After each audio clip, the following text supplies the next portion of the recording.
Terus rumah dan lain-lain itu memang bagian Pak Sutradara ya Mas.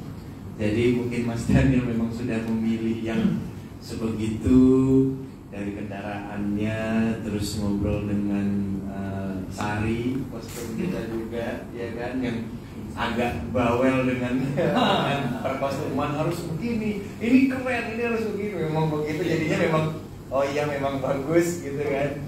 Kalau untuk apa namanya dari tokoh manusianya sendiri ya, gitu. Sebetulnya nggak ada dari Mas Daniel sendiri itu nggak ada pesan-pesan khusus ya.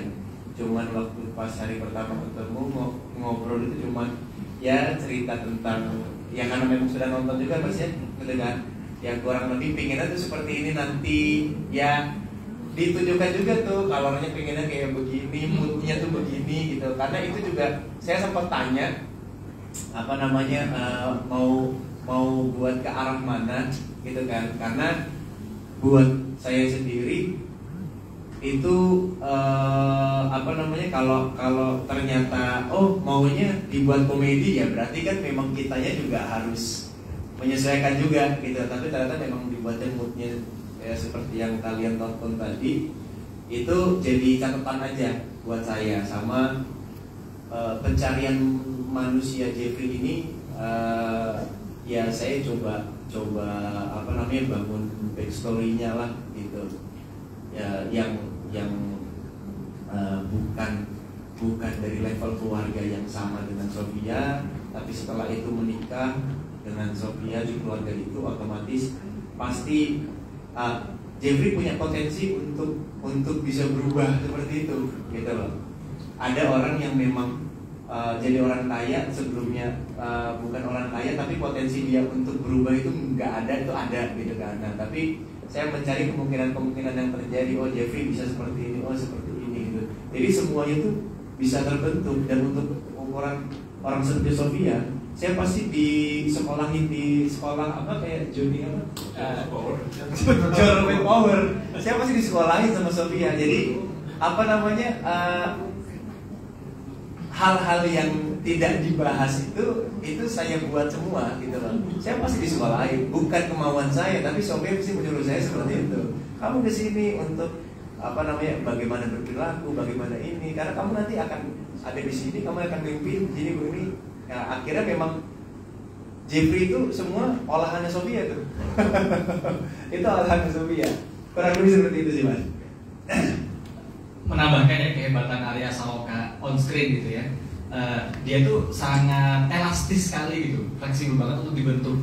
Kita teman-teman udah lihat bentukan dia sebagai Jeffrey suami orang kaya itu yang old money, dengan Jeffrey ketika masih mahasiswa gitu yang pakai motor mogok lagi di jalan gitu kan, dengan dia dibikin rambutnya berponi aja gitu misalkan, terus kemudian dengan make up yang berbeda, dia udah bisa menjadi kelas sosialnya udah berbeda gitu. Dengan cara dia pembawaan juga tentunya, penghayatan dia pada mahasiswa kiri dengan seorang direktur yang perusahaan kaya gitu. Internalnya bisa main, secara fisik enak sekali untuk dibentuk gitu. Kita kasih kostum begini, hairdo begini, wah dia berubah gitu. Gitu sih kelebihan dia. Alhamdulillah, terima kasih ya Allah menghadirkan Arya Saloka. Qadarullah. Begitu Mas saya, terima kasih.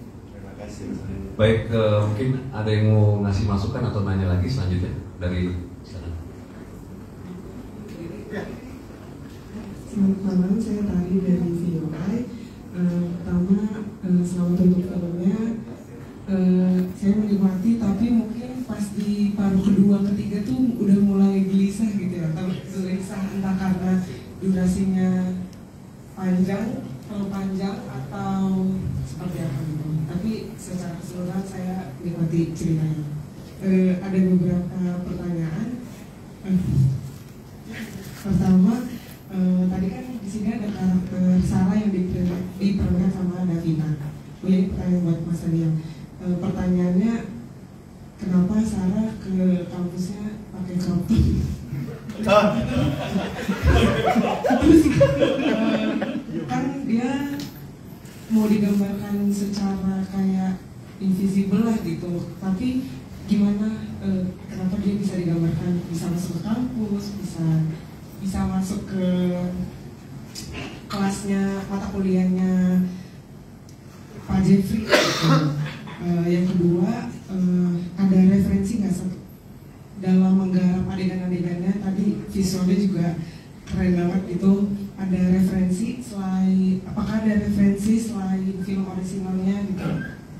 Terus yang ketiga, kenapa tadi kan judulnya Dendam Malam Kelam, terus melihat posternya juga fokusnya ke Marcelita, apakah emang sengaja mengecoh penonton fokus utamanya Mbak Marisa atau seperti apa gitu? Terima kasih. Terima kasih. Terima kasih.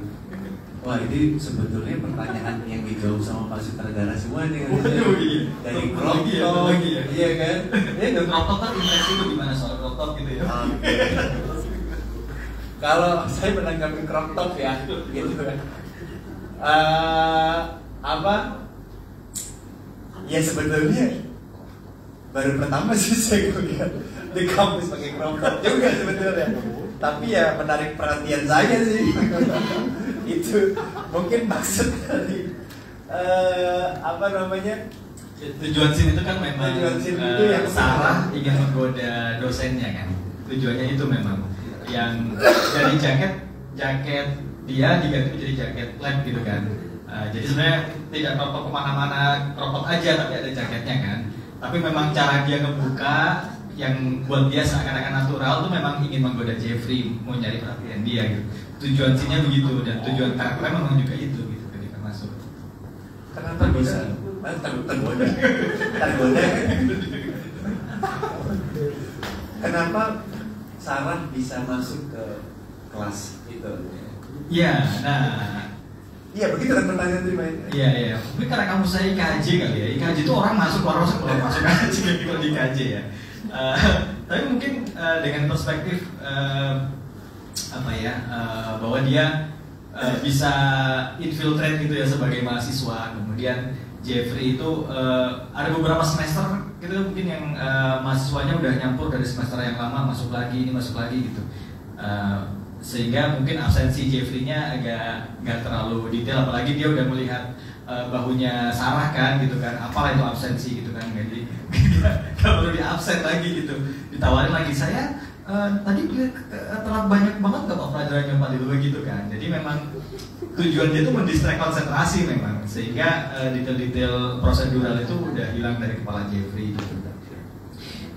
Gitu jadi mungkin kalau dilinearkan kemunculan Sarah di kampus itu memang diam-diam dia masuk dan memang sengaja ke situ gitu, dengan cara-cara yang kita udah tidak ceritakan tapi masih mungkin banget terjadi gitu di kampus-kampus di Indonesia yang mungkin agak longgar ya, yang nggak terlalu ketat banget gitu.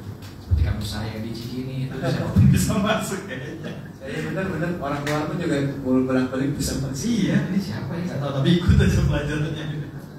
Referensi selain film ini, Batman. Iya benar bisa. Lebih ke Gotham City ya kita ya.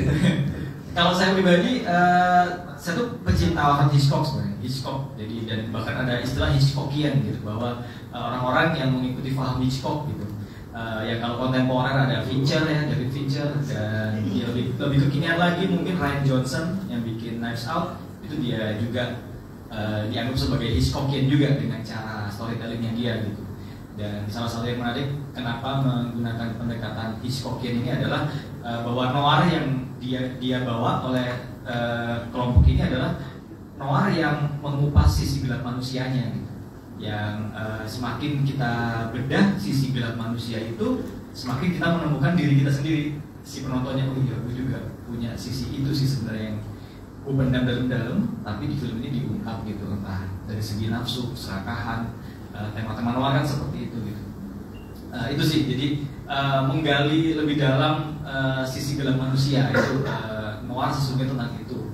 Walaupun disampaikan dengan secara teknis gambarnya terang gelap gitu kan, tapi sejatinya tentang sisi gelap manusia yang mau dibongkar. Sehingga saya nge-reference pada Hitchcock, Fincher dan Rian Johnson gitu sebagai referensi. Pertanyaan